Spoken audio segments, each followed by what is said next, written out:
ओम शांति शांति। ओम शांति शांति। अंतर मन में ज्योति जगा लो, होगा दूर अंधेरा।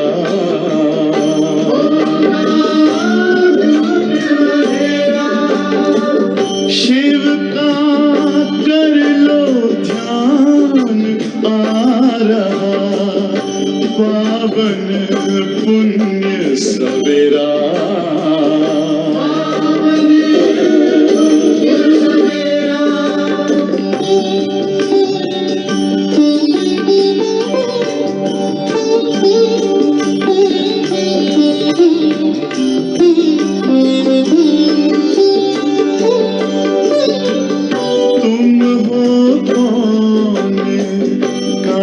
से आए अपने आप को जानो,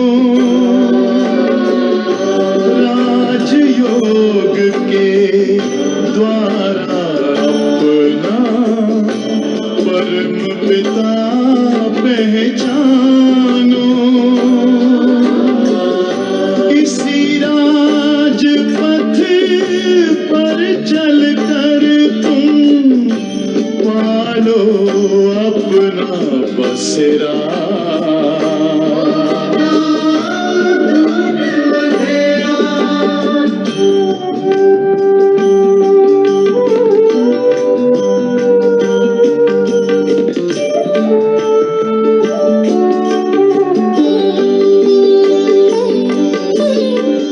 तुम हो आत्मा तन से प्यारे, परमात्मा को प्यारे।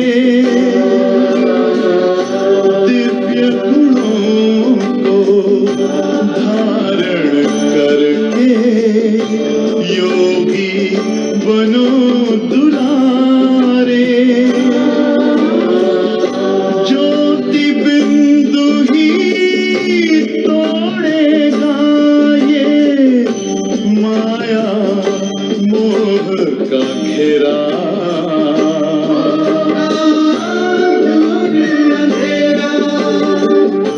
अंतर मन में ज्योति जगा लो, होगा दूर अंधेरा।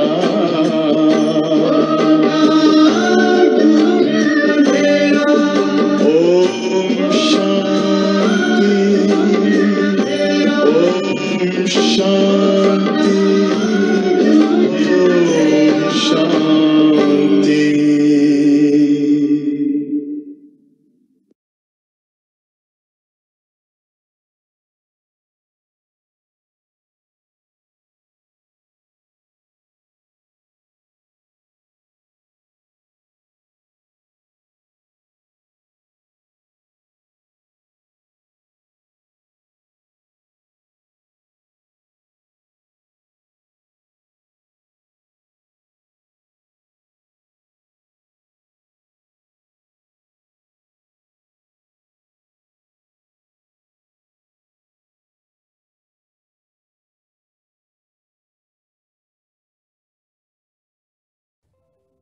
ओम शांति।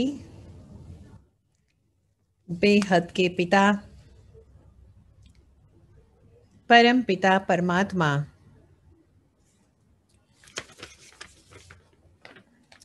श्रेष्ठ ते श्रेष्ठ डबल श्री बाबा हम बच्चों को, स्वर्ग के रचयिता बाबा हम बच्चों को पीस, प्योरिटी और प्रॉस्पेरिटी दे रहे हैं।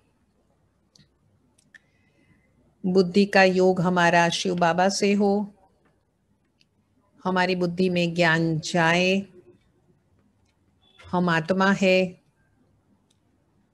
शिव बाबा से हम वर्षा ले रहे हैं। भगवान शिव बाबा तो सर्वश्रेष्ठ है। हम बच्चे बनते हैं ज्ञानेश्वर। शिव बाबा हमें ज्ञान देकर के ज्ञानेश्वर बनाते हैं। फिर हम बनेंगे राजेश्वर, राजाओं के राजा।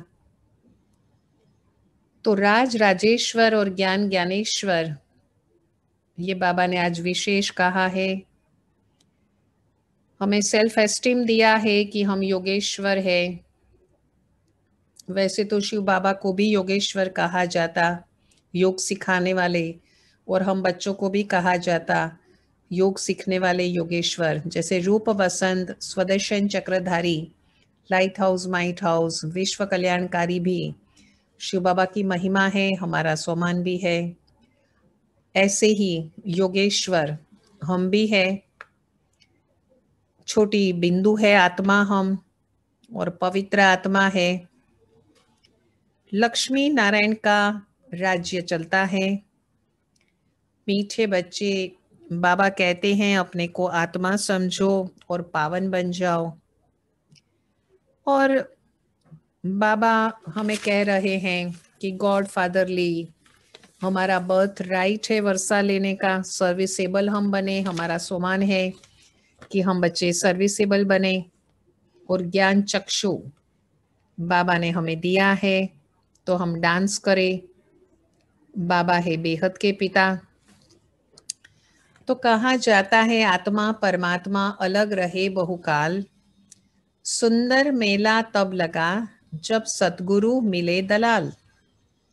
तो बाबा सतगुरु हमें मिलते हैं, और ब्रह्मा बाबा दलाल हैं जो हमें मिलाते हैं सतगुरु से। तो हम नर से नारायण बनते हैं। और मंदिरों में गाते हैं कि आप सर्वगुण संपन्न, 16 कला संपूर्ण, संपूर्ण निर्विकारी, मर्यादा पुरुषोत्तम, डबल अहिंसक। तो हम बच्चों को बाबा ये बना रहे हैं, सर्वगुण संपन्न बना रहे हैं।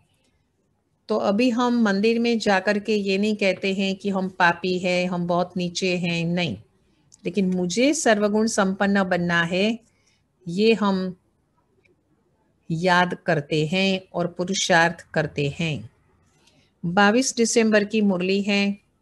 मुख्य सार है मीठे बच्चे, तुम्हें अभी बाबा द्वारा दिव्य दृष्टि मिली है।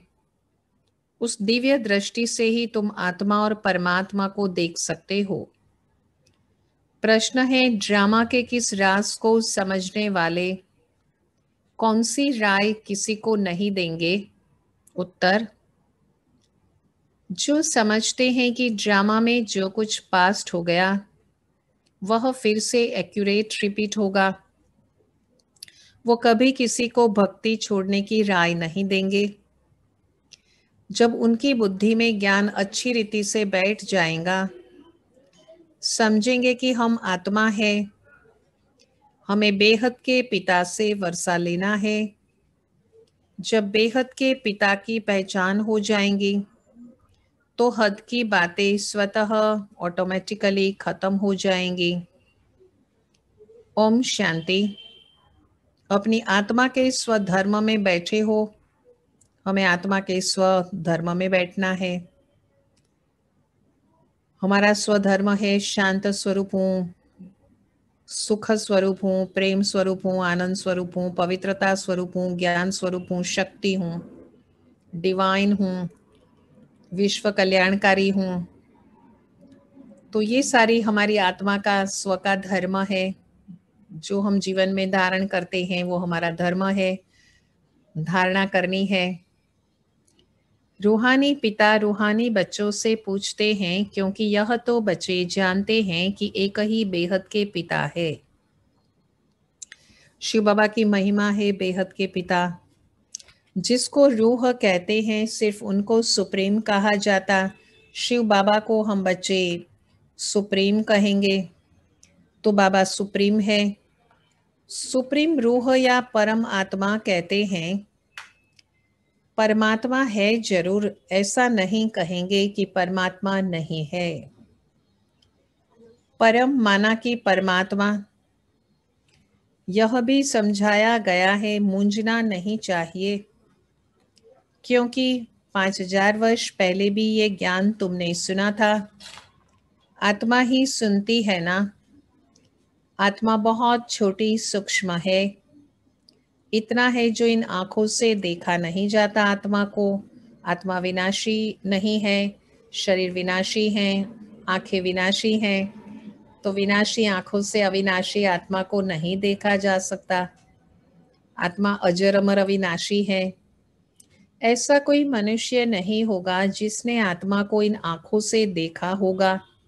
नहीं, देखने में आता है कैसे? दिव्य दृष्टि से, माना साक्षात्कार किसी को होता है तो दर्शन हो जाता है, सो भी ड्रामा प्लान के अनुसार होता है। तो आज बाबा की महिमा हम याद करेंगे। बाबा बेहद के पिता और सुप्रीम है और परमात्मा है। तो बाबा ने कहा कि जो भी होता है ड्रामा प्लान के अनुसार होता है। अच्छा, समझो कोई को आत्मा का साक्षात्कार होता है, जैसे और चीजें देखने में आती हैं, भक्ति मार्ग में भी कुछ साक्षात्कार होता है, तो इन आंखों से ही साक्षात्कार होता है।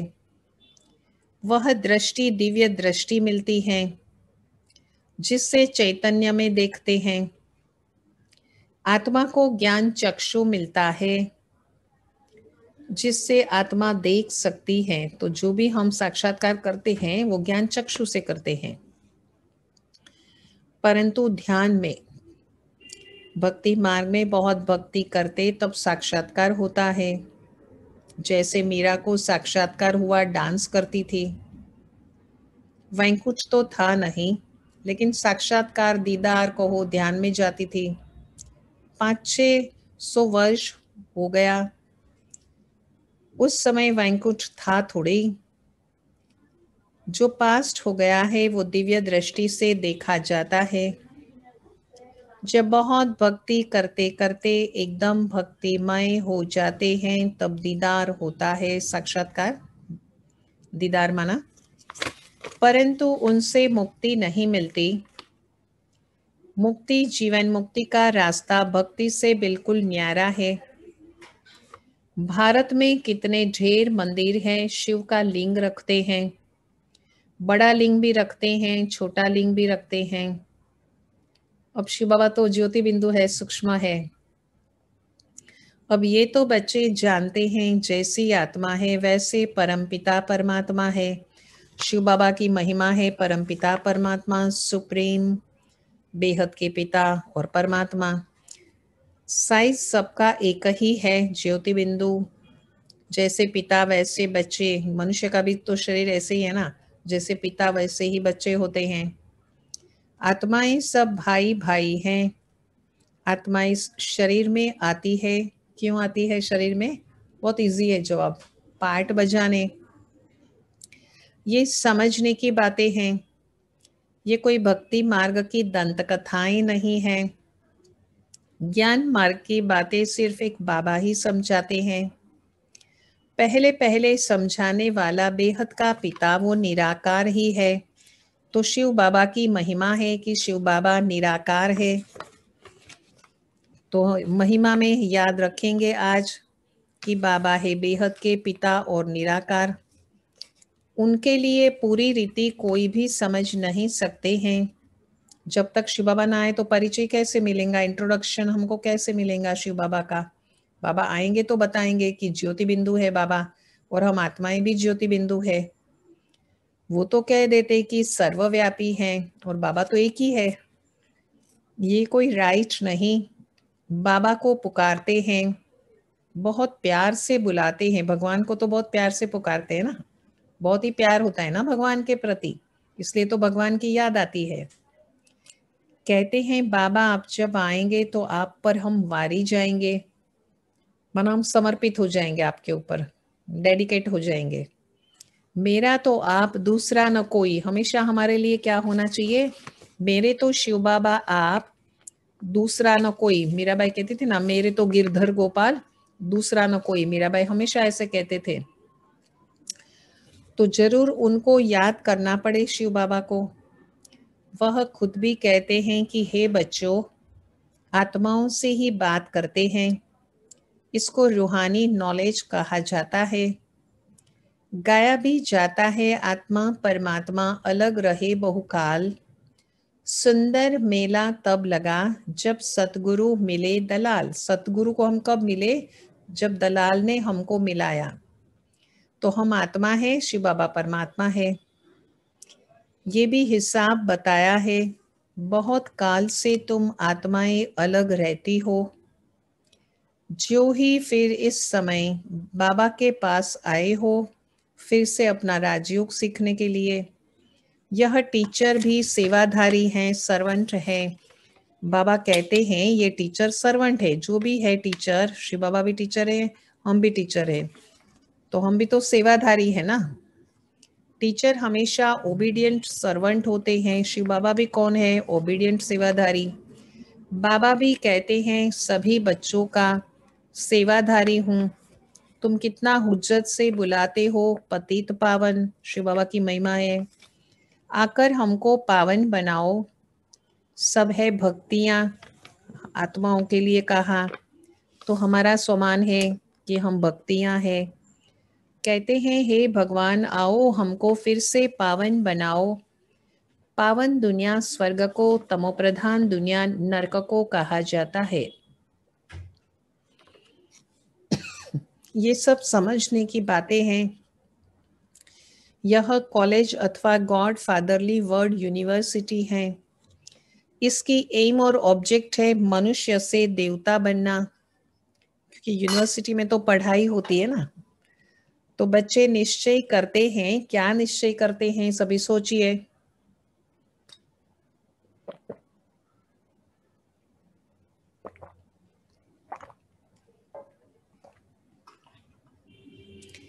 कि हम बच्चे क्या निश्चय करते हैं कि हमको ये बनना है। जिसको निश्चय ही नहीं होगा वह स्कूल में बैठेंगे क्या? तो एम और ऑब्जेक्ट तो बुद्धि में है। हम बैरिस्टर व डॉक्टर बनेंगे तो पढ़ेंगे ना। निश्चय नहीं होगा तो आएंगे ही नहीं। तुमको निश्चय है हम मनुष्य से देवता, नर से नारायण बनते हैं। ये सच्ची सच्ची सत्य नर से नारायण बनने की कथा है। बाबा कहते हैं कि ये कथा है सच्ची सच्ची नर से नारायण बनने की कथा है। तो हम क्या सुन रहे हैं? मुरली। वो क्या है? कथा है। कौन सी कथा है? सत्यनारायण की सच्ची सच्ची कथा, कि सचमुच हम नर से नारायण बनते हैं जब हम ज्ञान योग धारणा सेवा करते हैं। वास्तव में यह है पढ़ाई, परंतु इनको कथा क्यों कहते हैं? क्योंकि 5000 वर्ष पहले भी ये कथा सुनी थी। पास्ट हो गई है ये। पास्ट को कथा कहा जाता है। कथा कहानी कहते हैं ना, कि हो गया सो हो गया, कथा कहानी। ये है नर से नारायण बनने की शिक्षा। बाबा हमें तो नारायण बनाना चाहते हैं नर से। बच्चे दिल से समझते हैं नई दुनिया में देवताएं, पुरानी दुनिया में मनुष्य रहते हैं। देवताओं में जो गुण है वो मनुष्यों में नहीं है, इसीलिए उनको देवता कहा जाता है। मनुष्य देवताओं के आगे नमन करते हैं। आप सर्वगुण संपन्न, 16 कला संपूर्ण, संपूर्ण निर्विकारी, आदि आदि हो। फिर आप तो हो ऐसे, फिर अपने को कहते हैं, मूर्ति के सामने ऐसा कहते हैं, और स्वयं को कहते हैं हम पापी हैं, नीच हैं, नीचे हैं। मनुष्य ही कहते हैं, देवताओं को नहीं कहेंगे। देवताएं थे सतयुग में, कलयुग में तो हो न सके देवताएं। तो बाबा कहते हैं परंतु आजकल तो सबको श्री श्री कह देते हैं। श्रेष्ठ ते श्रेष्ठ, वो तो शिव बाबा की महिमा है। श्री माना श्रेष्ठ, सर्वश्रेष्ठ तो भगवान ही बना सकते हैं। श्रेष्ठ देवता सतयुग में थे, इस समय कोई मनुष्य श्रेष्ठ नहीं है। तुम बच्चे अभी बेहद का संन्यास करते हो। तुम जानते हो ये पुरानी दुनिया अभी परिवर्तन होने वाली है। बाबा याद कराते हैं ताकि हम पहले अपने में स्व में परिवर्तन करें। इसीलिए इन सबसे वैराग्य है, क्योंकि वैराग्य नहीं है तो त्याग टिकता नहीं है। तो वैराग्य तो पहले चाहिए पुरानी दुनिया से। बाबा कहते रात्रि को सोते हो तो भी ये याद करो कि हम ये सारी पुरानी दुनिया को से डिटेच हो जाते हैं। तो वैराग्य माना डिटेच हो जाना, माना न्यारा हो जाना संसार में रहते हुए। ये तो है हठयोगी सन्यासी, घर बार छोड़ निकले, फिर आकर महलों में बैठे हैं। नहीं तो कुटिया पर कोई खर्चा थोड़े ही लगता है, कुछ भी नहीं। एकांत के लिए कुटिया में बैठना होता है। कुटीर में बैठते ना, कुटिया कहते हैं ना। जैसे गार्डन में बनाई थी ना, मुक्तानंद पीस पार्क में बनाई थी, मेडिटेशन हट बोलते थे। तो बहुत सबको अच्छा लगता था एकदम, क्योंकि बनी भी बहुत सुंदर थी, बाम्बू की बनाते हैं ना, बांस की। तो उसमें ही पहले ऋषि मुनि भी तपस्या करते थे, उसमें अंदर बैठ करके। तो कुटिया में बैठना होता है एकांत के लिए, न कि महलों में।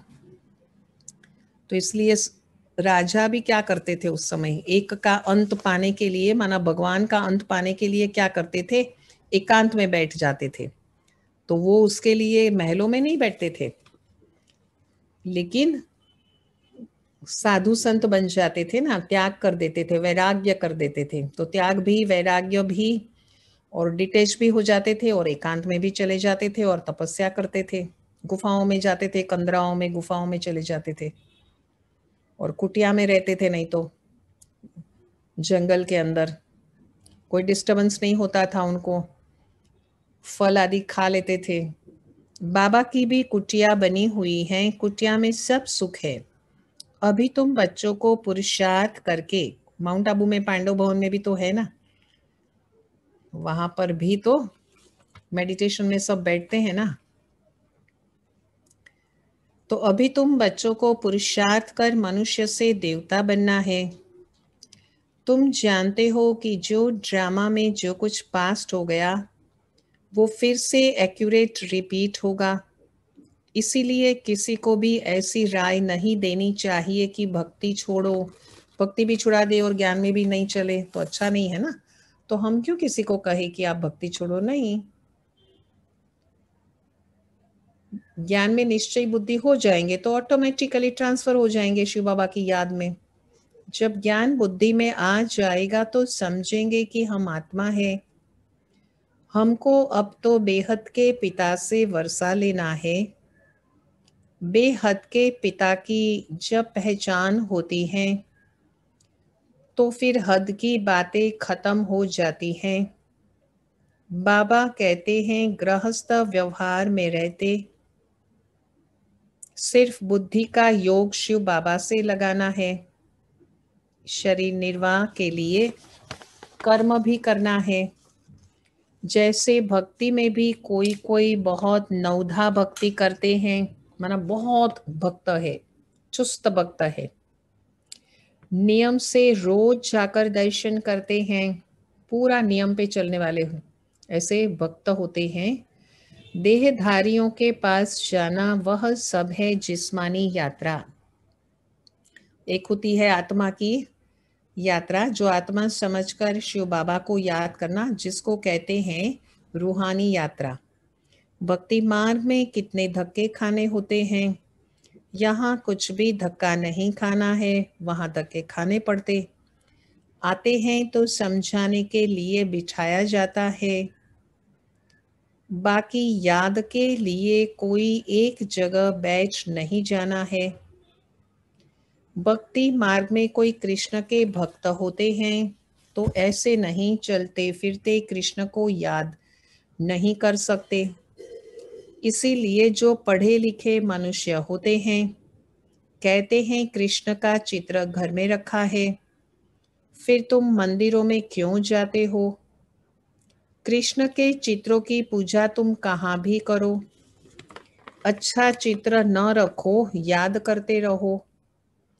एक बार चीज देखी तो फिर वह याद रहती है। तुमको भी यही कहते हैं। शिव बाबा को तुम घर बैठे याद नहीं कर सकते हो, क्वेश्चन मार्क है, पूछते हैं ऐसे। ये तो है नई बात। शिव बाबा का कोई भी जानते नहीं शिव बाबा को, उनका नाम कि परमपिता परमात्मा त्रिमूर्ति ज्योतिर्लिंगम शिवम, ये पूरा नाम भी तो नहीं जानते ना, शिव सिर्फ कह देते।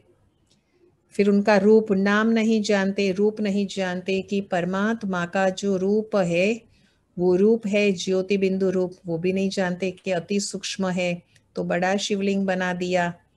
क्यों? क्योंकि पता नहीं है, पहचान नहीं है, परिचय नहीं है। फिर देश माना परम धाम के निवासी हैं, वो ब्रह्मलोक के निवासी हैं, निराकारी दुनिया के निवासी हैं, ये भी सही रीति से नहीं भी जानते हैं। फिर काल माना कौन से समय में यहाँ पर हम बच्चों को ज्ञान देने के लिए आते हैं, हमें ज्ञान चक्षु देने के लिए आते हैं, वो समय कौन सा है? कलयुग एंड का समय है और सतयुग के बिगिनिंग का समय है, जिसको पुरुषोत्तम संगम युग कहा जाता है। तो ये एक समय भी नहीं जानते कि कब आते हैं। कह देते हैं सर्वव्यापी हैं, क्यों आते वो भी नहीं पता, कलयुग से सतयुग लाने के लिए या विश्व का कल्याण करने के लिए। आत्मा को परमात्मा तो नहीं कहा जाता, आत्मा को शिव बाबा की याद आती है, परंतु शिव बाबा को जानते नहीं तो समझाना पड़े 7 रोज। फिर कई पॉइंट्स जो है वो समझानी होती हैं कि शिव बाबा तो है ज्ञान के सागर। ये बाबा की महिमा है कि शिव बाबा है ज्ञान के सागर। तो इस बाबा ज्ञान देते हैं ना। कितने समय से सुनते आए हो, क्योंकि नॉलेज है ना, ज्ञान सागर हमें ज्ञान दे रहे हैं। हम रोज ज्ञान सुनते हैं, तब तो हम योग लगा सकते हैं, धारणा कर सकते हैं, सेवा कर सकते हैं। समझते हो कि हमको मनुष्य से देवता बनने की नॉलेज मिलती है। तो ज्ञान तो फर्स्ट स्टेप है, तो मुख्य है ज्ञान। और बाबा हमें भी ज्ञान स्वरूप बनाते हैं और हमको भी औरों को ज्ञान देना है। बाबा कहते हैं तुमको नई नई गुह्य बातें सुनाते हैं, मुरली तुमको नहीं मिलती है तो तुम कितना चिल्लाते हो कि मुरली नहीं मिली, मुरली नहीं मिली, हमें मुरली चाहिए। पहले पोस्ट में ही आती थी ना, पहले कंप्यूटर आदि इंटरनेट आदि आया नहीं था, भारत देश की बात है। तो क्या करते थे, कैसे करते थे, मुरली जो है वो पोस्ट में आती थी। तो पोस्ट समझो आई नहीं, तो फिर कहेंगे ना पोस्ट नहीं आई, मुरली नहीं आई, मुरली नहीं आई। बाबा कहते हैं तुम शिव बाबा को तो याद करो, मुरली पढ़ते हो फिर भी भूल जाते हो। पहले पहले तो यह याद करना है। क्या याद करें? सबसे पहले फर्स्ट डे का लेसन सभी याद करें। मैं आत्मा हूँ, इतनी छोटी बिंदी हूँ, ये याद करो। आत्मा को भी जानना है। कहते हैं इनकी आत्मा निकलकर दूसरों में प्रवेश किया, तो हम आत्मा ही जन्म लेते लेते अब तमो प्रधान बन गई है, इम्प्योर बने हैं।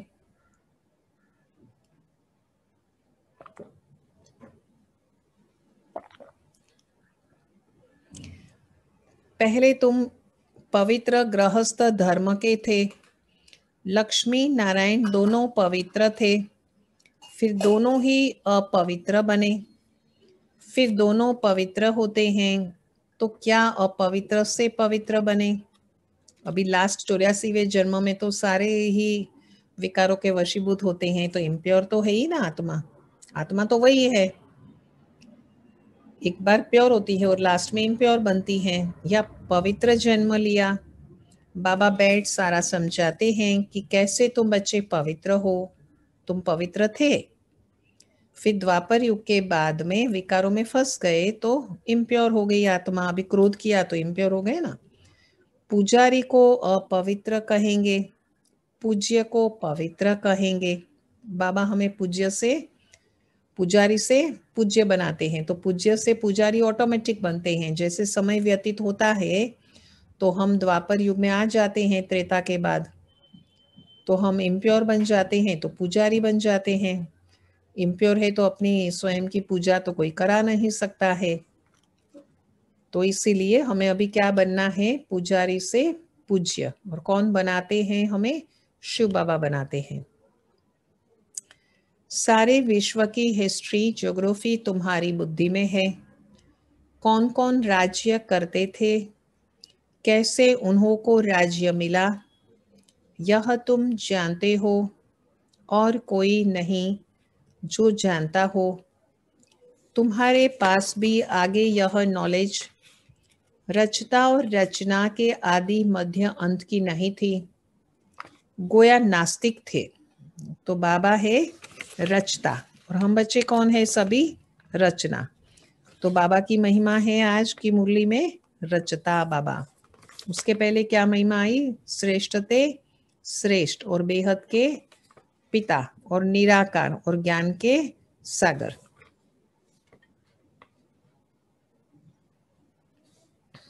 तो रचता है शिव बाबा। रचना के आदि मध्य अंत को जानते पहले नहीं थे। गोया क्या थे? हम नहीं जानते थे। गोया क्या थे हम बच्चे? नास्तिक थे, जानते नहीं थे। नास्तिक बनने से कितना दुखी बन जाते हैं।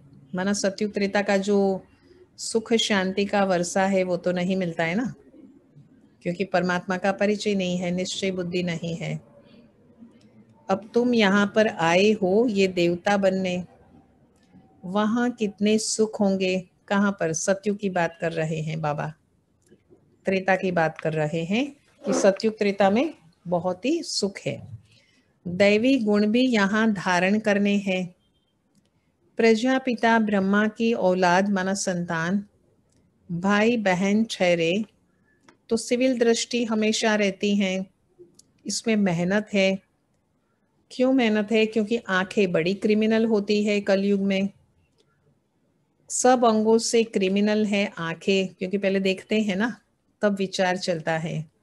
आधा कल्प क्रिमिनल कहेंगे, आधा कल्प सिविल कहेंगे।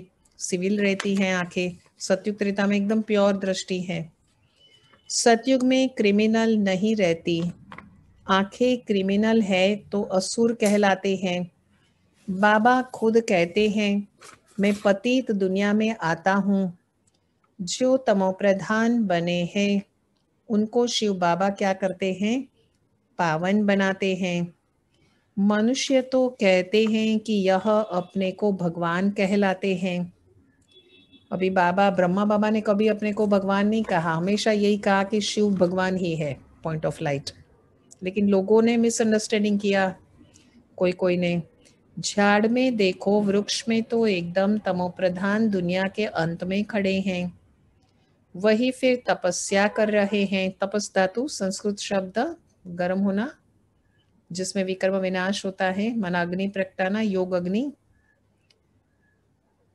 जैसे अग्नि में कोई चीज पड़ती है तो इम्प्योर से प्योर होकर के वो बाहर आती है, निकलती है। सोना भी डालते हैं तो मिलावट उसकी खत्म हो जाती है। तो ऐसे ही बाबा ने कहा कि जो मिलावट है सारी वो विकारों के कारण मिलावट हो जाती है। तो सतयुग में तो यह बाबा खुद कहते हैं मैं तमोप्रधान दुनिया में आता हूँ। जो तमोप्रधान बनते हैं उनको ही पावन बनना है। मनुष्य तो कहते हैं ये अपने को भगवान कहलाते। झाड़ में देखो एकदम तमोप्रधान दुनिया के अंत में खड़े हैं। वही फिर तपस्या कर रहे हैं। क्यों तपस्या कर रहे हैं? प्योर बनने के लिए। सतयुग से लक्ष्मी नारायण की डिनास्टी चलती है। संवंत बिन लक्ष्मी नारायण से गिना जाएगा।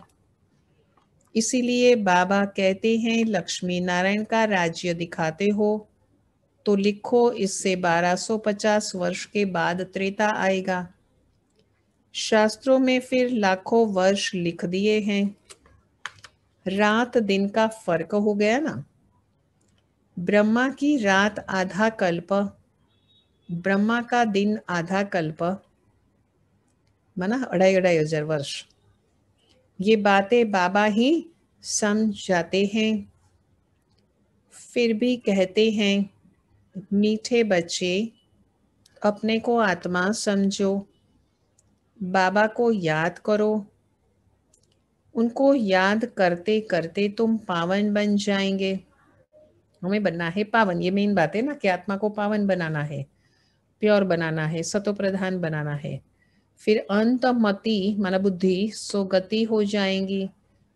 ये भक्ति मार्ग में भी कहा कि लास्ट समय में श्वास लेते समय, मृत्यु के पहले, देह त्याग करने के पहले, जो हमारे मन के अंदर मति बुद्धि हमारी जहाँ होती है उस दिशा में गति हो जाती है, आत्मा की प्रयाण उसी दिशा में हो जाता है। तो इसलिए कहा अंतमति सो गति। लेकिन अंतमति लास्ट में भी शिव बाबा की याद रहे, भगवान की याद रहे, तो उसके लिए ऐसे ही याद नहीं रहती है। जब पूरा जीवन याद करते हैं तो अंत में याद रहता है। जैसे कोई फाइनल एग्जाम होती है लेकिन पूरा साल कुछ भी पढ़ाई नहीं किया, तो फाइनल एग्जाम में कैसे मार्क्स आएंगे ज्यादा? वो तो पूरा साल पढ़ेंगे तो होगा ना फाइनल एग्जाम में। तो ऐसी ये बात है कि अचानक याद नहीं आता है, अंतिम समय में सारी लाइफ जो किया है वही याद आता है। तो सारी लाइफ हमें ध्यान रखना चाहिए। बाबा ऐसा नहीं कहते हैं कि यहाँ बैठ जाओ, सर्विसेबल बच्चों को तो बिठाएंगे नहीं।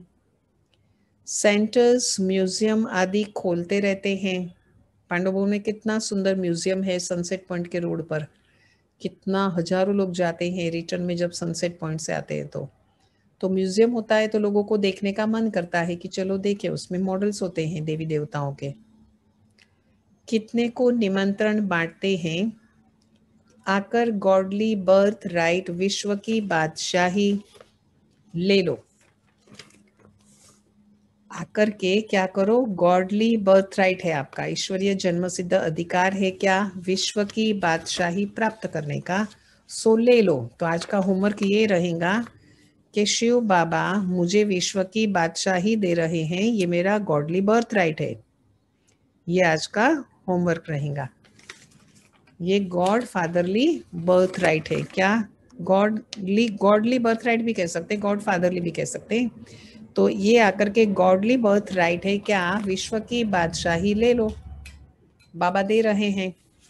तुम बाबा के बच्चे हो, हम तो ईश्वरीय संतान है ही, हमारा तो ये स्वमान है कि हम कौन है, हम है ईश्वरीय संतान। तो तुम कौन हो, बाबा के बच्चे हो तुम। बाबा है स्वर्ग का रचयिता, तो तुमको भी स्वर्ग का वर्षा होना चाहिए। बाबा कहते हैं मैं एक ही बार स्वर्ग की स्थापना करने आता हूँ। एक ही दुनिया है जिनका चक्र फिरता रहता है। मनुष्यों की तो अनेक मतें हैं, अनेक बातें हैं, अनेक मत मतांतर कहते हैं ना, तुंडे तुंडे मति भिन्ना।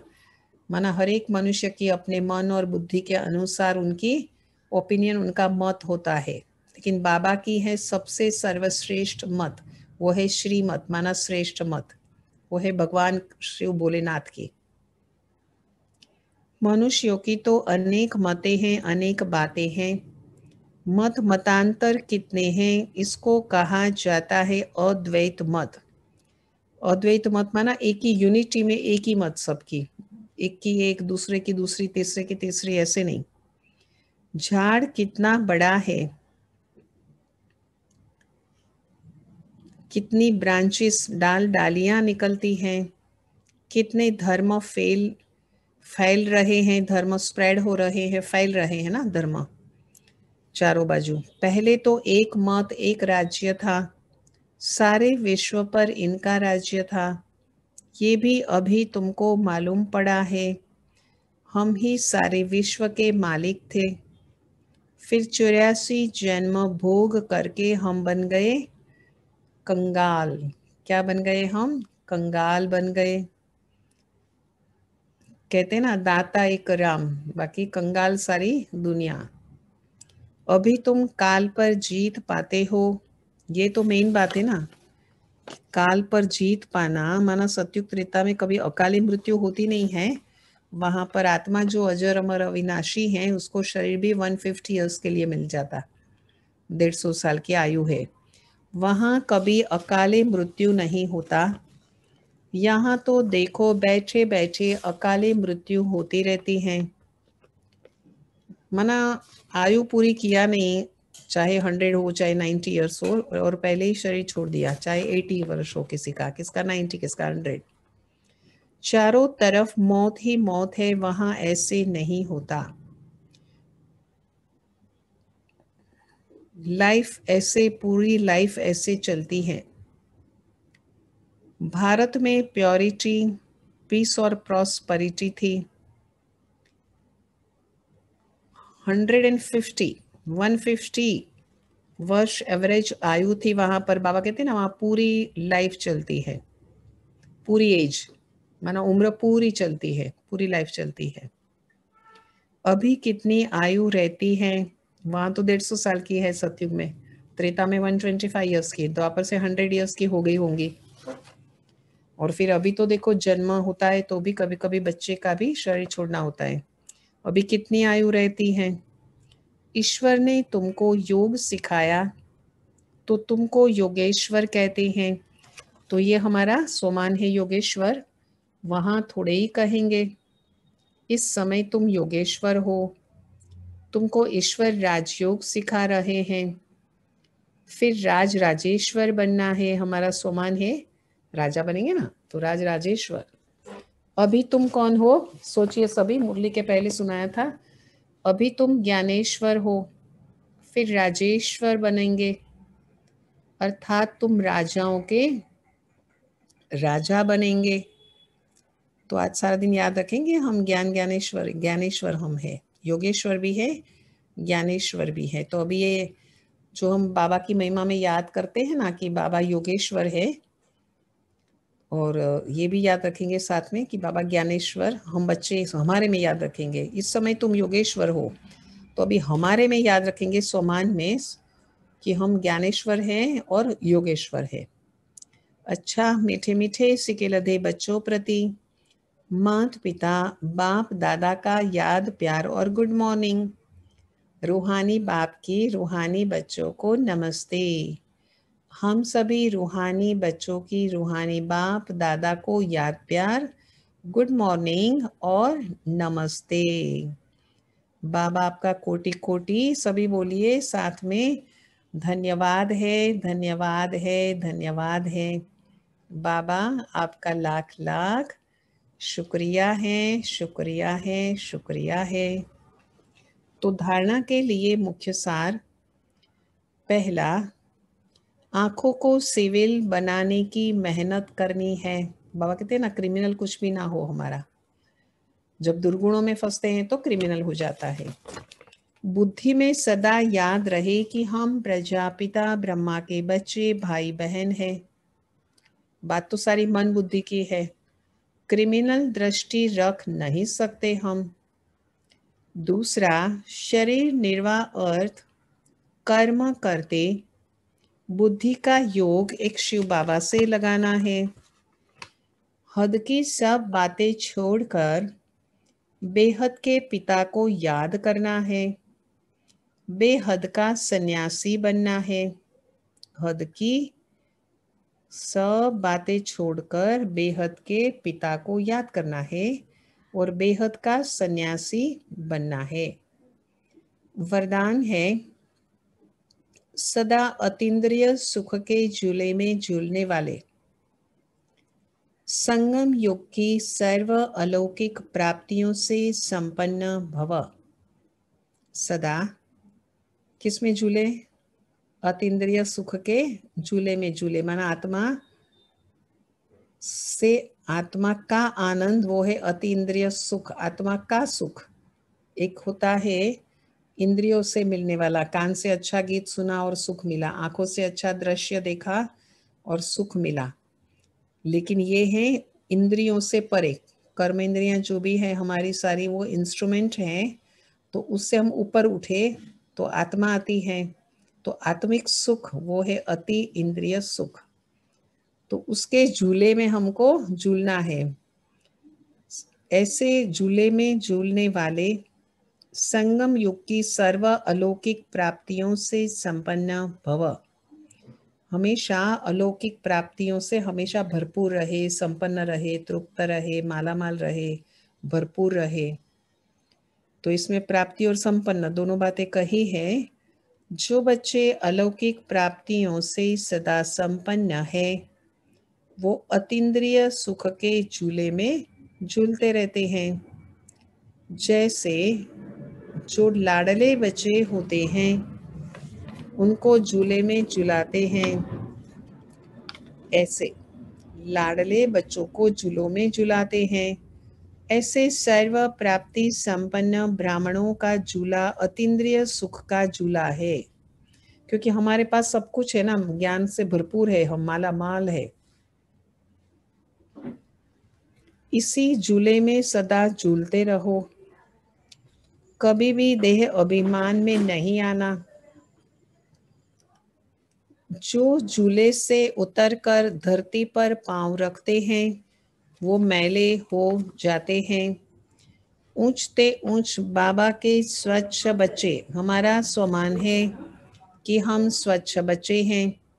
तो स्वच्छ बच्चे हैं हम, तो सदा अतीन्द्रिय सुख के झूले में हम झूलते रहे, क्योंकि हम स्वच्छ बच्चे हैं। कितनी सुंदर बात है कि हमें क्या बनना है, हमें बनना है स्वच्छ। मिट्टी में पांव नहीं रखते, ऐसे बच्चे मिट्टी में पांव नहीं रखते हैं, तो इसका मीनिंग ये है कि कोई भी दुर्गुणों में हम नहीं फंसते हैं। और दूसरा, हम देह को ही याद करते रहे। जो मिट्टी का पुतला कहा जाता कि मिट्टी से निकला मिट्टी में समा जाएगा, तो उसको बैठ के हम देह को याद करें और उसमें जो अंदर है देही माना आत्मा को भूल जाए, ऐसा ना हो, क्योंकि आत्मा को भूल जाएंगे तो शिव बाबा को भूल जाएंगे। स्लोगन है मैं त्यागी हूँ, इन्वर्टेड कोमा में है, मैं त्यागी हूँ। इस अभिमान का त्याग ही सच्चा त्याग है। मैं त्यागी हूँ, 10 लोगों को वर्णन जाकर के करे, मैंने ये त्याग किया, मैंने वो त्याग किया। जैसे कईयों को आदत होती है ना, मैंने ये काम किया, मैंने वो काम किया, वो भी गिनती कराते रहते हैं। ऐसे ये भी है कि मैं त्यागी हूँ, मैं त्यागी हूँ, मैं त्यागी हूँ। ऐसे उसका भी एक नशा नहीं रखना चाहिए, एक अभिमान जैसा नहीं रखना चाहिए। तो इस अभिमान का त्याग ही सच्चा त्याग है कि मैं त्यागी हूँ। कितनी सुंदर बात कही है कि इस अभिमान का त्याग ही सच्चा त्याग है। तो हमको तो हमेशा सच्चा त्याग करना है ना, ऊपर ऊपर से त्याग करके क्या फायदा। तो आज की मुरली में जो सारी बातें हैं वो याद रखेंगे कि एक तो हिम्मत रखनी है कहाँ है, दूसरा महिमा याद रखेंगे, तीसरा ज्ञान ज्ञानेश्वर राज राजेश्वर और योगेश्वर हम हैं। बहुत सुंदर तीनों बातें हैं, तो इजीली याद रहेंगी। और एकांत में बैठ करके बाबा ने क्या कहा कि एकांत में बैठो और क्या करो, फिर पुरुषार्थ करो। क्या पुरुषार्थ करो? मनुष्य से देवता बनने का। और फिर क्या कहा धारणा की बात कि बुद्धि का योग हमेशा शिव बाबा से होना चाहिए हमारा। और तीसरी बात, हम बच्चे क्या बाबा से सुनते हैं? बाबा से हम सुनते हैं कथा। कौन सी कथा? नर से नारायण बनने की कथा। वो तो पहले भी सुनते आए। तो बाबा ने कहा सच्ची सच्ची सत्य नारायण की कथा। और कथा किसको कहा? जो हो गया उसको बाबा ने कहा कि वो कथा है। और एक महत्व की बात है कि हमें हमेशा ओबीडियंट सेवाधारी बनना है। बाबा भी ओबीडियंट सेवाधारी है, वैसे ही हम बने। हमारा स्वमान भी है ओबीडियंट सेवाधारी। और सुप्रीम को हम याद करके स्वधर्म में टिके। और एक बहुत सुंदर बात आज बाबा ने कही है कि ज्ञान चक्षु जो है वो हमें मिला है, तो हमें कैसे देखना है? ज्ञान चक्षु से देखना है, माना थर्ड आई से हमें देखना है, दिव्य दृष्टि कहा जाता है। और ये भी बात है कि आत्मा परमात्मा बहुत समय से अलग रहे, अभी मिल गए हैं तो भूलना नहीं चाहिए ना बाबा को, जब अलग बहुत समय से थे तो। और सर्वगुण संपन्न हम बच्चे अच्छी तरह से बने, तो हमारे ही स्वयं के कल्याण के लिए और हमारे ही स्वयं के फायदे के लिए बाबा ने ये इतनी सारी जो बातें हैं वो की है। ओम शांति। अभी बाबा की याद में बैठेंगे और बहुत ही कंसंट्रेशन करके बैठेंगे।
एक मिनट